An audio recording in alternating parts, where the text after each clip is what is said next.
So this video is just a little bit of filler content. I'm feeling burnt out. Atomfall was fun and all, but I'm just feeling blocked.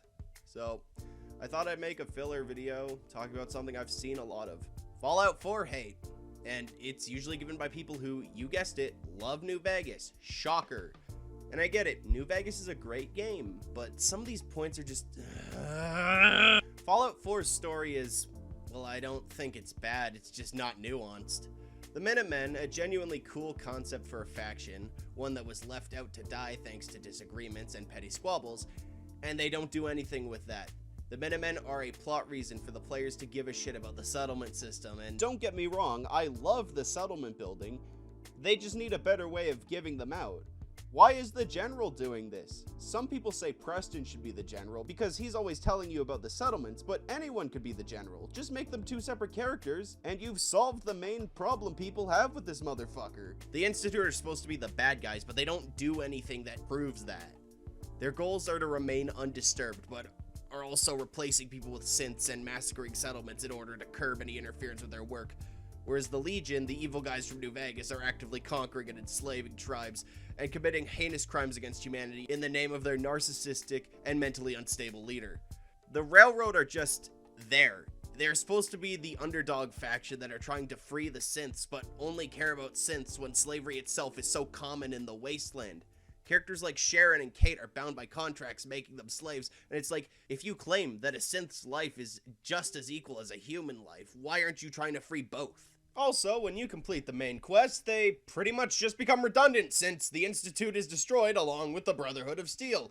Talking of which, the Brotherhood are the only faction I can really say are written with any nuance. You probably came into Fallout 4 thinking they were going to be the de facto good guys like in Fallout 3, but really they are fascistic and antagonistic, which is closer to how the classic Brotherhood and the Outcasts are portrayed in previous games. Dogmatic tech hermits turned radical police of the wasteland. Anyone using anything more advanced than a paperclip is an enemy.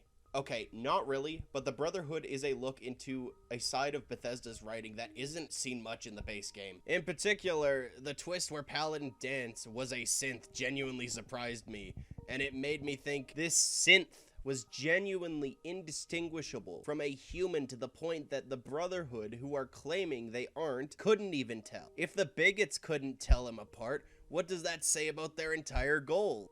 The Brotherhood project themselves as saviors when at their core they are warmongers who are fighting anything and anyone who isn't like them, or stands in their way.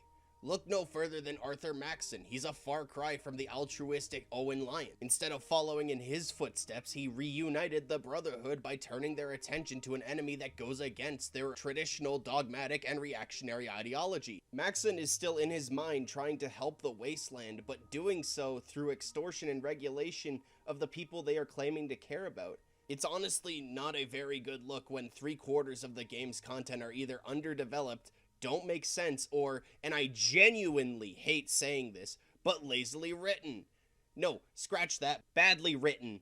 And I absolutely hate saying shit like, oh, the studio is just lazy, because game development is not easy. Like, at all. I'm an avid modder, and I can tell you it's hard work. Now imagine doing 100 times that kind of work as your job. So just calling Bethesda lazy, while probably meant to be directed at the higher-ups and the people in charge, is still calling the studio itself lazy, which means everyone involved, which is unfair and in a lot of cases downright a stupid assessment. How is the studio making their weapons left-handed lazy?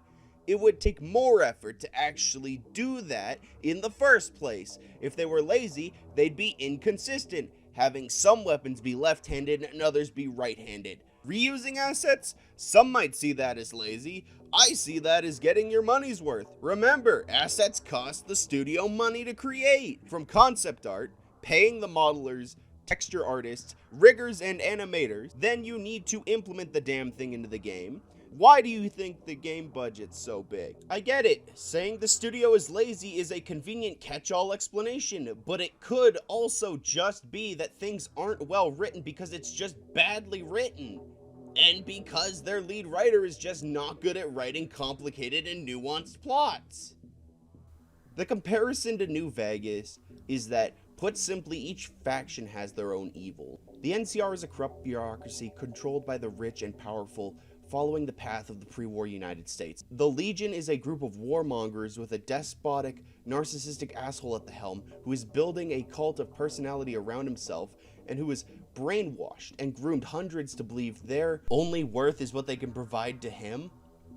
He's also fucking stupid. He's dumber than a fucking mole rat. House is an oligarch who has no desire to rule over Vegas, basically an anarcho-capitalist tech bro, where the rich get richer and the rest are left to squabble amongst themselves. Just look at Freeside.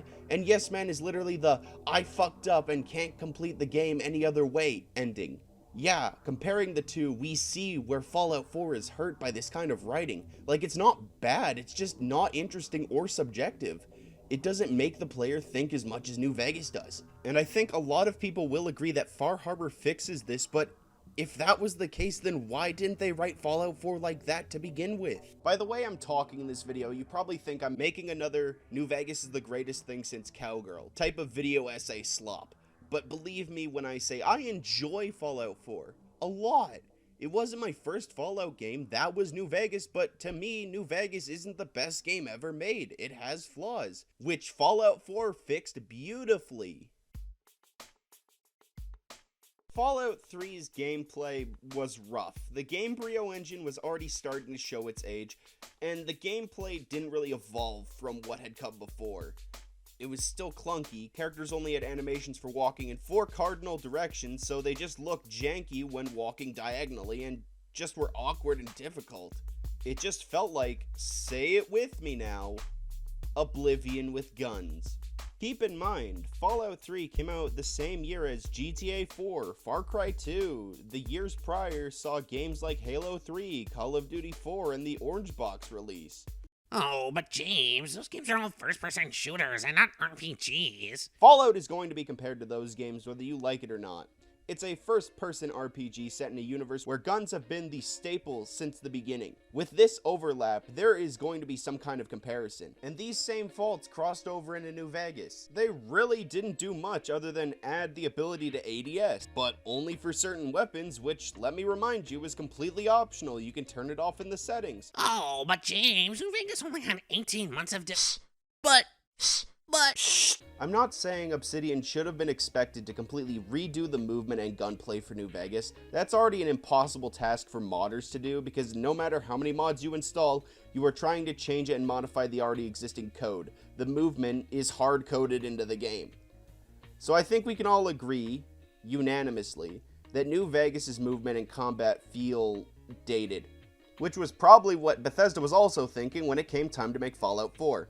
They had just finished Skyrim, and while the upgrades to the Gamebryo engine enhanced the game in many ways, combat still felt very much like Oblivion. Which, don't get me wrong, works for Skyrim, doesn't really work for a game series like Fallout. And something tells me that Bethesda did not want to retread this same mistake with Fallout 4. And luckily, they had the right people for the job.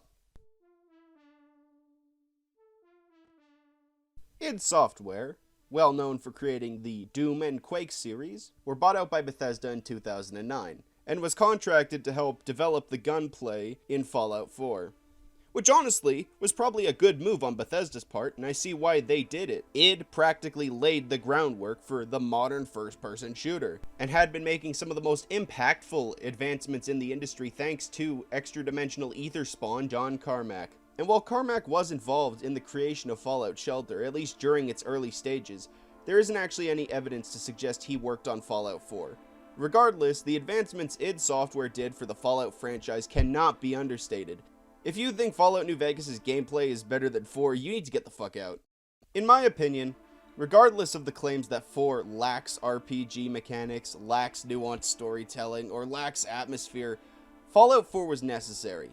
The franchise couldn't just keep getting by with being Oblivion with guns, it needed to evolve, and Fallout 4 was that evolution. It just turned out that they spent too much time with the core gameplay that they forgot about everything else.